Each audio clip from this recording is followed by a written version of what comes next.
Hi everybody, this is Metsu from Masculinity Under Construction, and I have the pleasure and honor to make a brief video today to explain sex and gender diversity. And I'll be doing that using one of my favorite graphics of all time, the gender unicorn. So this gender unicorn graphic was produced by the Trans Student Educational Resource that you can see up here. We'll be putting a link in the description so that you can find this resource as well as many others.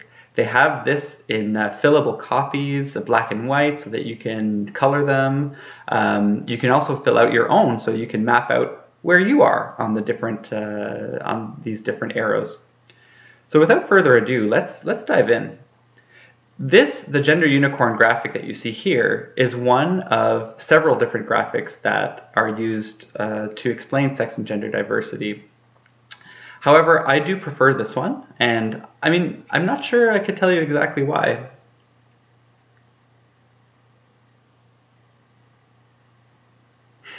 Just kidding. I actually really like this one, not because it's a unicorn, but because it's actually quite accurate in the way that it describes sex and gender diversity. Sex and gender diversity is not always a simple concept. There are a few different things, and I find that this graphic does a really good job of explaining this very simply and in a fun way as well. So let's start at the beginning.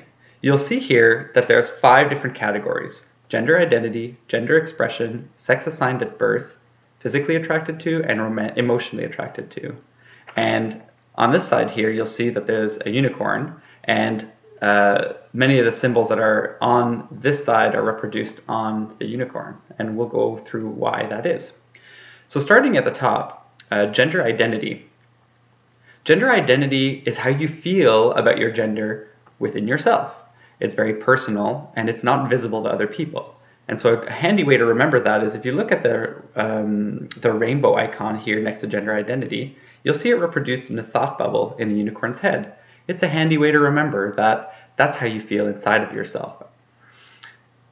Another important thing is under the gender identity header, you'll see that there's 3 different arrows.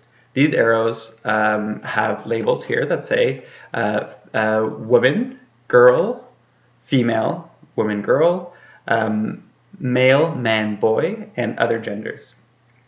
This is important because some other graphics tend to show gender identity as being on a spectrum. On one end you have male, and on the other end you have female, and you can find yourself somewhere along the spectrum. I like this way of representing it much more because people can feel very feminine, very masculine, or neither. And this is a really great way of showing how much more diversity and complexity there can be in a way that a continuum does not allow that diversity to show. So moving on to gender expression. Gender expression, you'll see, is represented by a green dot. The green dots are reproduced all around here, around the unicorn.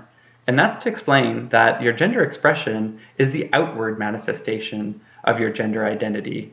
And it may represent your gender identity fully, or it may not. Some people choose to only express certain aspects of their gender and not others.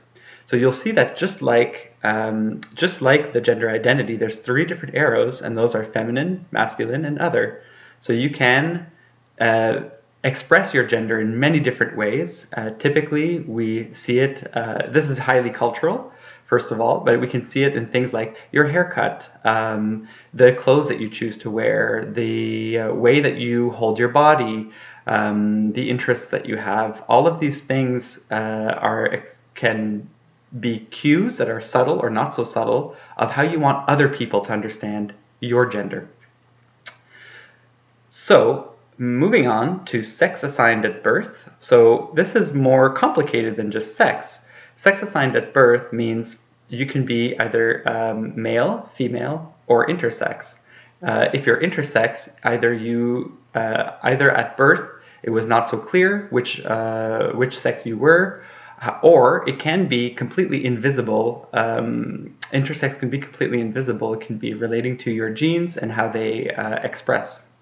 So sex assigned at birth is important because it is possible for people to change their sex over their lifetime. So that's why we call it that. And you'll see that it has a DNA strand over the unicorn's genitals to remind you of where sex is. Moving on to physically attracted to and emotionally attracted to. What I really like about this is that it separates physical and emotional attraction. And as above, it has 3 different lines for male, female, and other.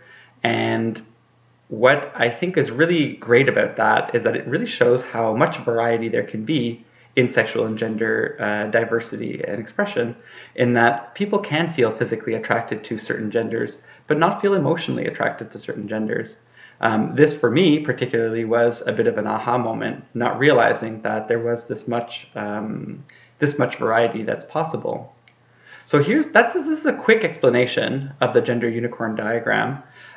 It's impossible to give a fulsome explanation of sex and gender diversity just through a diagram, but I do invite you to take a look at the resources that the Trans Student Educational Resources have on their website, and maybe do a little digging of your own if you're curious. Also, I'd be happy to answer any questions if you want to post them below. In the meantime, I hope that you enjoyed this video and hope to see you again soon. Bye.